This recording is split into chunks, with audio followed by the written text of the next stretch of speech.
পশ্চিম মিশিগানে ভয়াবহ শীতকালীন ঝড়ের কারণে সোমবার ঘটে গেছে এক ভয়ঙ্কর সড়ক দুর্ঘটনা। প্রবল তুষারপাত ও ঝড়ো হাওয়ার মধ্যে একসঙ্গে শতাধিক গাড়ির সংঘর্ষে বহু মানুষ আহত হয়েছেন।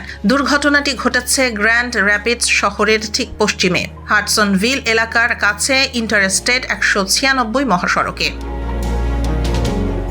কর্তৃপক্ষ জানায়, হঠাৎ করে সৃষ্টি হওয়া হোয়াইট আউট পরিস্থিতির কারণে চালকদের দৃষ্টিসীমা প্রায় শূন্যে নেমে আসে। ফলে একের পর এক গাড়ি নিয়ন্ত্রণ হারিয়ে সংঘর্ষে জড়িয়ে পড়ে। দুর্ঘটনার পরপরই I-196 সড়কটি উভয় দিক থেকে বন্ধ করে দেওয়া হয় এবং কর্তৃপক্ষ জানিয়েছে, যান চলাচল স্বাভাবিক হতে ঘণ্টার পর ঘণ্টা সময় লাগতে পারে।